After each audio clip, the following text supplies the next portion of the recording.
क्रीडाई नाशिक आयोजित property expo 2025 याचं आपण नुकतंच उद्घाटन केलेलं आहे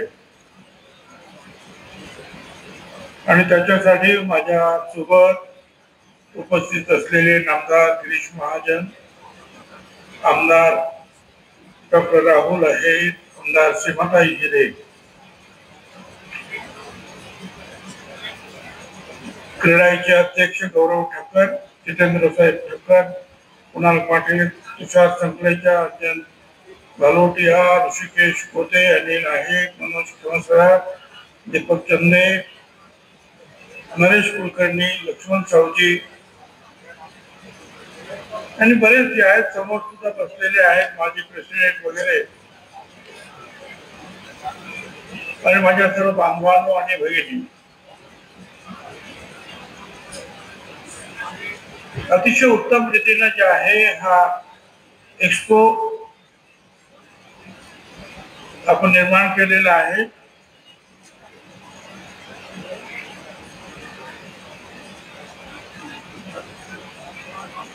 आणि त्या निमित्तानं क्रीडाई ही नाशिकचे सगळे पदाधिकारी, बांधकाम, रिअल एस्टेट मधील सर्व उद्योजक, आर्किटेक्ट, अभियंते, बँकिंग, फायनान्स क्षेत्रातील सर्व प्रतिनिधी, मान्य पाहुणे सगळ्यांचं जे आहे मी मनपूर्वक स्वागत करतो. खरं तर नाशिक आपलं अतिशय सुंदर आहे, अजूनही काही बिघडलेलं नाही. रिंग रोडचं आपण म्हणतो, तुम्हाला मी सांगतो, मागच्या वेळेला कुंभमेळ्याच्या अगोदर खूप रिंग रोड ऐकले, मी गप्प बसलो आणि 2 रिंग रोड केले, एक आउटर रिंग रोड आणि एक इनर रिंग रोड आहे की नाही. आउटर रिंग रोड म्हणजे काय, तुम्हाला त्र्यंबकेश्वरला जायचं आहे तर कावनाईवरून, घोटीवरूनच तुम्ही त्र्यंबकेश्वरला जा. पाहण्यावरून कावनाई पण सुधारून टाकली आणि सिमेंट कॉन्क्रीटचा रस्ता पण आहे. नाशिकमध्ये न येता मुंबईच्या माणसाला त्र्यंबकेश्वरला जाता येतो आणि तिथून त्याला धुळ्याला जायचा असतो तर तो डायरेक्ट मसरूळला उतरतो. धुळ्यावरून आलेला माणूस त्याला पुण्याला जायचं आहे, नाशिकमध्ये येऊ नको, ओझरवरूनच तुला त्याला रस्ता दिला, पण ते शिंदे म्हणून जे आहे सिन्नरजवळ तिथं तो रस्ता निघतो बाहेरच्या बाहेर. आउटर रिंग रोड आहे, इनर रिंग रोड तो सुद्धा आहे. माझं मागणं ते काय नवीन काय काढायचं काढा म्हणजे रिंग रोड, माझं म्हणणं नाही. अरे पण आहे त्याचे पण जरा दुरुस्ती वगैरे करून रुंद वगैरे केलं तर खूप काम होणार. रिंग रोड करा. ते नसेल तर मग आणखी कशाची मागणी, आमच्याकडे फ्लायओव्हर पाहिजे. कशाला पाहिजे फ्लायओव्हर? अरे आम्ही मुंबईला सुद्धा जे आहे तो 1-1, 2-2 मिनिटं थांबतो की नाही ते सिग्नलवर, तुम्हाला अर्धा मिनिटं थांबता येत नाही. पण मी तुम्हाला सांगतो याचं कारण त्यांना जे पाहिजे आहेत ना, तर आमच्या इकडे काही लोक असे आहेत नाशिकमधले, त्यांना फक्त त्यांची नजर भलतीकडेच आहे. तो फ्लायओव्हर त्यांना वेगळ्याच करण्यासाठी पाहिजे. काही हसून राहिलेले आहे, त्यांना माहिती आहे. अरे कशाचे खा त्याचा तो आपला तो काय तुझा एक चांगला आहे छत्री आणि ती एक मुलगी उभी आहे, सिटी हां. मग रात्रीच्या वेळेला असं वाटतं आपण परदेशात आलो असेल तर लाईट वगैरे असं अनेक ठिकाणी दिसतं. मामला तिकडे म्हणे काय फ्लावर काय म्हणजे मग त्या लोकांचं काय तो व्हायचं ते होईल, यांचं कल्याण. आणि मग त्या फ्लायवर कोण चुकतं आहे, कोणतरी पोस्टर लावतं आहे, म्हणजे खालची घाम जी आहे ती वरती आणा आणि लोकांना दाखवा. असं आहे आमचं घाम नाशिक. आता काय करतात, कोणी बोलत नाही ते म्हणून अशा गोष्टींना ठीक आहे, गाव जिथे पाहिजे तिथे पाहिजे, पण नको तिथे. चांगलं काम करायला खूप वाव आहे ना, बोलायला खूप होईल. आता पण तुम्हाला आता त्यांना पण उशीर होतो. ते पण डायरेक्ट आले, मी पण डायरेक्ट मुंबईला आलो. त्यांना पण उद्या सकाळी जे आहे झेंडावंदन करायचं. आपल्याला तुम्हाला सुद्धा सगळ्यांना हजर राहायचं आहे. आता हे फार चांगलं झालेलं आहे, विकणांत तुम्ही आहोत. पण एक लक्षात ठेवा, ज्या दिवशी नाशिकची ही जी एन्व्हायरमेंट खराब होईल, कचरपट्टी वाढेल,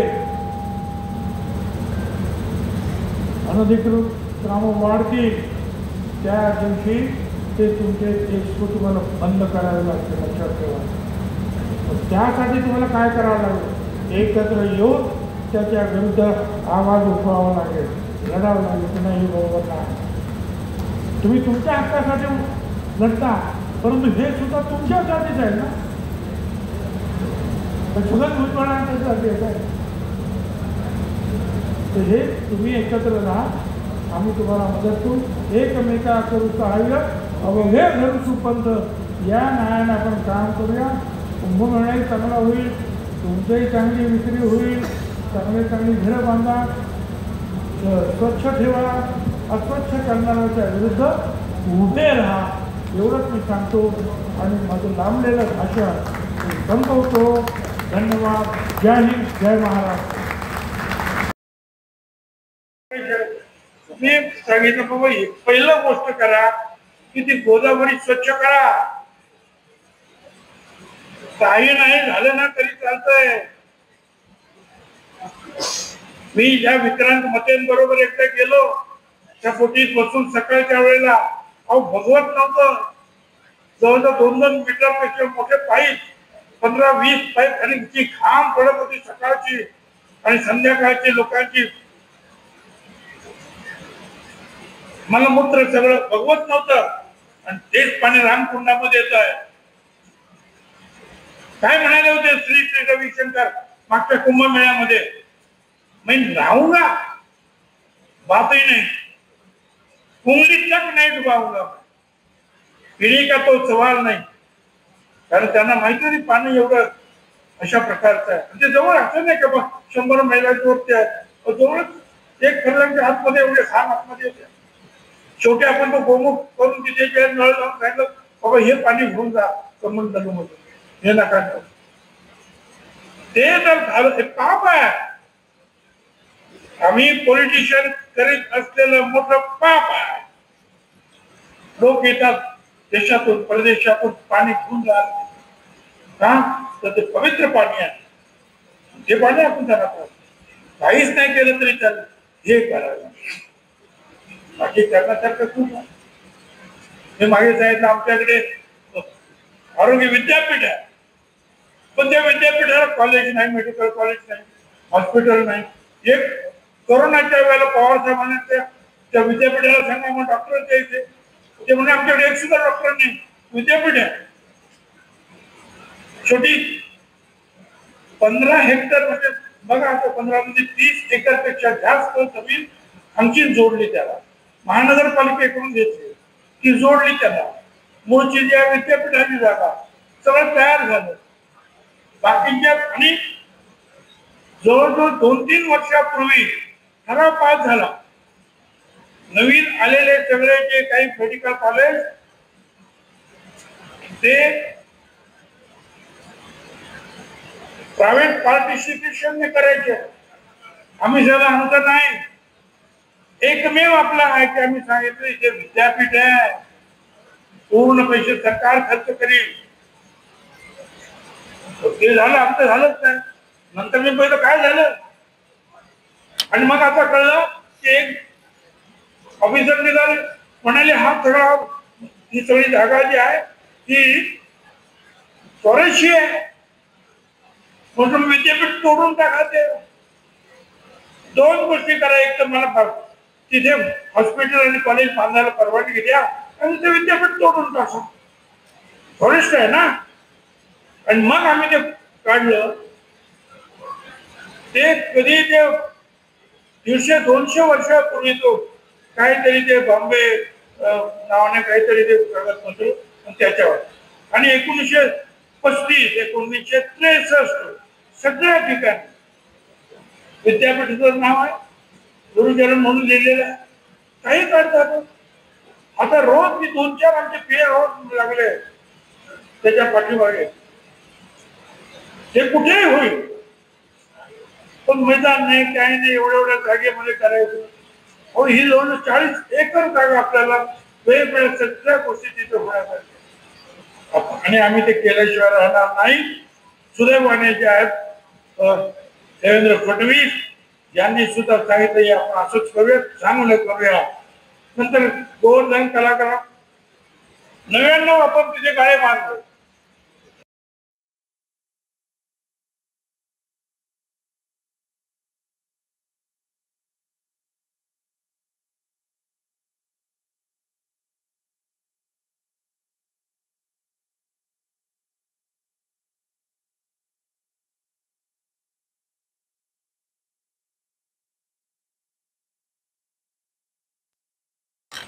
आता त्यांना आपण गती देतो.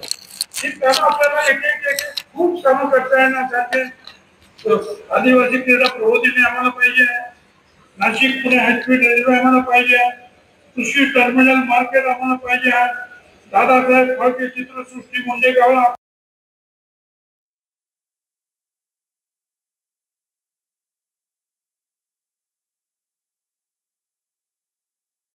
साधू ग्राम कायम स्वरूपी काय करणार आहे त्याचं उत्तर आम्हाला मिळालं पाहिजे. प्रत्येक शेतकरी सुद्धा अडचणीत आणि कुंभमेळा आला की अधिकारी पण अडचणीत. त्याचं काहीतरी करा, त्याच्यातून मार्ग नक्की निघू शकतो. आणि माझी खात्री आहे की यासाठी जे आहे फडणवीस साहेब याच्यावर पूर्णपणे लक्ष देऊन मार्ग काढू शकतात. आम्ही त्याच्यासाठी आग्रह धरणार आहोत. एवढंच नाही तर द्वारका ते नाशिक रोडला चौपदरी डबल डेकर उड्डाणपुलाची मागणी केली आहे. तर त्यांनी सांगितलं की आम्ही त्याच्यातून तो टनेल तयार करतो. तो सुद्धा आम्ही पाहिला, म्हटलं करा, हरकत नाही. परंतु ट्रॅफिक जे आहे स्मूथ असली पाहिजे. पोलिसांना जे आहे कोणीतरी जे आहे ट्रेनिंग द्यायला पाहिजे. मी पोलीस कमिशनरला सांगितलं, एक तर तुमची पोलीस तरी मुंबईला पाठव, नका मुंबईची टीम तुमच्या पाठवतो की कशा रीतीने ट्रॅफिक जे आहे कंट्रोल करायचं. सिग्नल तर लावा, मग कुठे थांबवायचं, कसं थांबवायचं सांगून आणि तुम्ही आम्ही सुद्धा जे आहे याच्यात लक्ष घालणार की नाही की ते फक्त आमचंच काम आहे आणि गिरीश भाऊ तुमचं काम आहे, तुमचं काम काय आहे याच्याबद्दल काय बोलणार नाही. काही आम्हाला हे करून द्या, ते करून द्या, ते करून द्या. बरं कचरा साफ झालाच पाहिजे. शहरातला रस्त्यावर आलेले ज्या अनिश्चित कामं जे आहेत ते थांबली पाहिजे, निघाली पाहिजे. तुम्ही बोलणार नाही, फक्त आम्हीच बोलायचं आहे. तुम्ही करा, मंत्री आहे हे कसं करा. अशा अनेक गोष्टी ज्या आहेत आपल्याला करता येण्यासारख्या ते एवढंच बोल.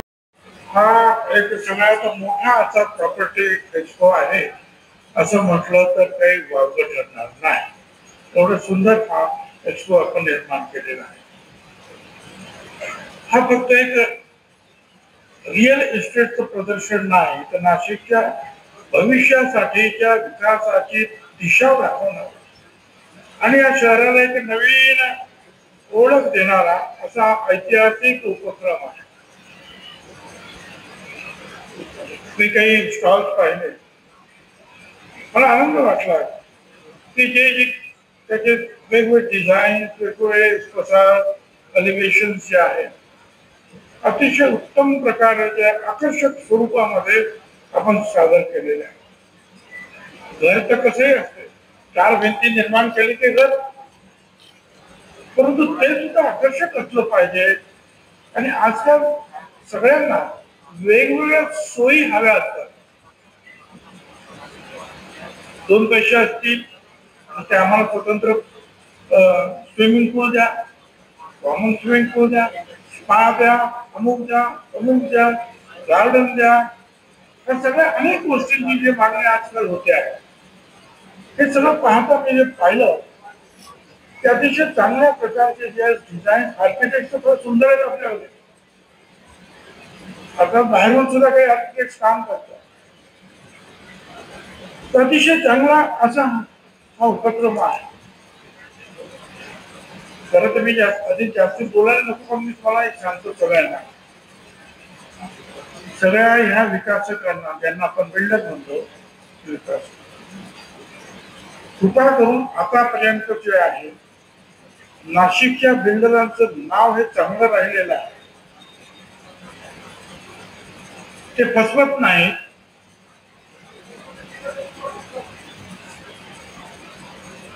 ऑक्युपेशन सर्टिफिकेट नसताना सुद्धा विकल्याने पळून गेल्याचं होत नाही. पण तुमचं हे नाव जे आहे ते कायम राहिलं पाहिजे. काही काही गोष्टी आता कानावर यायला लागलेल्या आहेत. कृपा करून या गोष्टी टाळायला पाहिजे. असे करणारे लोक जे असतील तर त्यांनी तुम्ही सुद्धा जे आहे एकत्र येऊन त्यांना खरा करतो बाजूला चालवलं पाहिजे, कारण हे तुमचं नाव खराब करतात. मुंबईमध्ये मला माहिती आहे की एक अशी होती की काही हजार बिल्डिंग अशा होत्या, ऑक्युपेशन सर्टिफिकेट नाही, पाण्याचं कनेक्शन नाही, 5-5 माळ खाली ये आणि पाणी वरती घेऊन जा, वर्षानुवर्ष चाललो, 10-15-20 वर्ष बिल्डरांचा पत्ता आला. म्हणून बिल्डर हे नाव जे आहे त्यावेळी अतिशय तुच्छतेने घेतलं जात.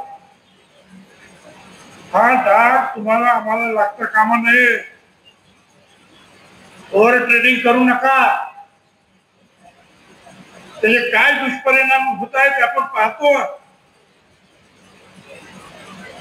हे सगळं करत असताना आपल्याला सुद्धा आपल्या आणि आपल्या कुटुंबाचं आपलं चांगलं आयुष्य जगायचं आहे. टेन्शन खाली जायचं नाही आपल्याला. मी जे काय बोलतोय तुम्हाला सगळ्यांना कळत आहे मी काय बोलतोय. आणि म्हणून जे काय करा हळूहळू करा, चांगलं करा, उत्तम करा आणि आपलं अंथरूण पाहुणाचं बाहेर पसरा. एक प्रेमात हा चालला आहे, नाही ऐकलं तर सगळ्यांना बदला असो. आजकाल जे आहे लोकांना राहायचं म्हटल्यानंतर सगळ्या गोष्टी हव्या असतात. मला माहिती आहे, मी ज्या वेळा तिथे पालकमंत्री म्हणून आलो, पहिलं काम केलं तर मुंबई नाशिक 4 लेन झाला पाहिजे. नंतर नाशिक पुणे, नाशिक धुळे वगैरे, नाशिक त्र्यंबकेश्वर हे आपण सगळे केले. भांडावं लागलं त्यावेळेला. कमलनाथ नावाचे एक मंत्री होते युडीचे तिकडे, त्यांच्यावर तुम्ही भांडलं तर माझी तक्रार प्राईम मिनिस्टरकडे झाली. पवार साहेब म्हणाले काय म्हणणार तू तिकडे, त्यांना आपली अशी तक्रार झाली तुझी. म्हटलं काय म्हणणार, 10 वेळा तर खालीवर खालीवर खालीवर होते वर्षानुवर्ष, तर काय बोलायचं. तर करून घ्यावं लागलं. 1 वर्ष आपण काम थांबवलं. जोपर्यंत याच डिझाईनचा फ्लायओव्हर होत नाही तोपर्यंत ते काम होऊ देणार नाही, म्हणून अडून बसलो आपण. वातंब्रेकर वगैरे तुमच्या सगळ्या मंडळाला माहितीये काय परिस्थिती होती. आणि हा तो ब्रिज त्यावेळेला आशिया खंडातला दुसरा, देशातला पहिल्या क्रमांकाचं हे डिझाईन होतं, सेगमेंटल स्वरूपाचं. असं काही त्याच्यावर जे आहे स्लॅब टाकून झालेलं नाही. 100 टनाची गाडी एकाच वेळेला जाऊ शकते उत्तम प्रकार. याचं कारण असं आहे की कनेक्टिव्हिटी नसेल तर येईल कोण. ज्या वेळेला मी कॉलेज काढलं म्युनिसिपल नॉलेज सिटी, प्रोफेसर यायला तयार नाही, म्हणजे चांगले प्रोफेसर मुंबईचे पुण्याचे नाही, नाशिक पण तिकडे दिल्ली आणि कलकत्त्यावरून लोक आणले. पण आज ती परिस्थिती नाही, कारण इथे येणाऱ्या लोकांना चांगली कनेक्टिव्हिटी पाहिजे, रस्ते चांगले पाहिजे, मॉल चांगले पाहिजे, मल्टिप्लेक्स थिएटर्स पाहिजे, त्यांना त्यांच्या घरच्या मंडळाला फिरायला काही तर चांगल्या गोष्टी निर्माण झाल्या पाहिजे. आणि आपण त्या सगळ्या केल्या. आपण एअरपोर्ट तयार केला, पीडब्ल्यूडीने बांधलेला एकमेव एअरपोर्ट या देशात, केवढा 80 कोटी रुपये बांधला. आणि आता तो मोठा करण्यासाठी पुन्हा आता मुख्यमंत्र्यांना सांगितलं की दुसरं टर्मिनल आम्हाला तयार करून द्या, कारण कुंभमेळा येतो आणि त्यांनी होकार दिले.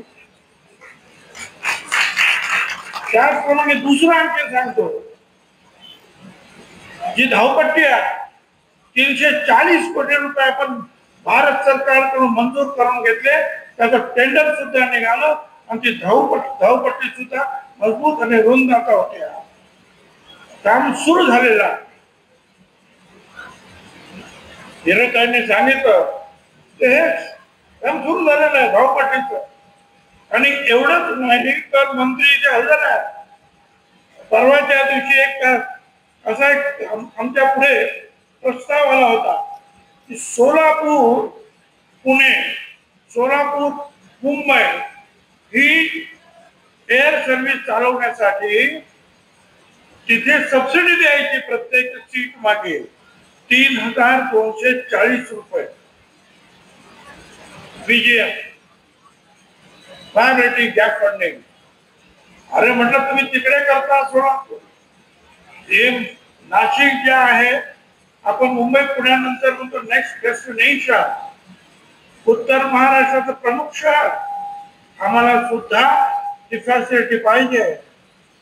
मग आम्ही नाशिक दिल्ली चालवतो, नाशिक हैदराबाद चालवतो, नाशिक बँगलोर चालवतो आहोत आणि तिथल्या तिथे सीएम साहेबांनी सांगितलं त्या अधिकाऱ्यांना भुजबळ होतात त्याप्रमाणे प्रस्ताव आणा तो करा आणि त्याप्रमाणे आमची चर्चा सुरू सुद्धा झाली त्या अधिकाऱ्यांबरोबर. ते होता आपण काही शांत बसलेलो नाही, आपण काम सुरू आहे. किकवीसाठी सुद्धा आपण मानलो, किकवीचं काम सुरू आहे. अहो तुम्ही एवढ्या बिल्डिंग बांधणार, पाणी तर पाहिजे, हवा तर मिळेल, जर पर्यावरण तुम्ही राखलं ते सुद्धा काम सुरू झालं. तर त्यातून जे आपल्याला पाणी मिळालं, आपण नेहमी सांगत आलो. मला असं होतं ठक्कर साहेब वगैरे आहे, 2004 सालामध्ये 5 सालामध्ये आपण एक मिटिंग घेतली द्वारकाच्या एका लहान खोलीमध्ये. अशोका बिल्डर तुम्ही सगळे होते आणि मी यांना सांगितलं की आपल्याला या शहरामध्ये हे एन्व्हायरमेंट सांभाळायचं, पर्यावरण सांभाळायचं. बाकी सगळं कुठे मिळेल हे नाही तुम्हाला कुठे मिळणार, पण त्याचबरोबर शहराची उन्नती करायची. पण मग त्यासाठी काय करायचं? दूर फेकणारे कारखाने नाही. आता एक आग लागली होती आपल्यापासून 10-15 किलोमीटरवर जिंदालला. काय परिस्थिती झाली होती? 8 दिवस श्वास घेऊ शकत नव्हते, तिथल्या लोकांना हलवावं लागलं. आजपासून नाशकात आलं असतं तर काय परिस्थिती? अजिबात नाही. मग काय करायचं? मग तुम्हाला परमेश्वराने टुरिझम, रिलिजियस टुरिझम दिलेला आहे, आणखीन आपण वाढवू.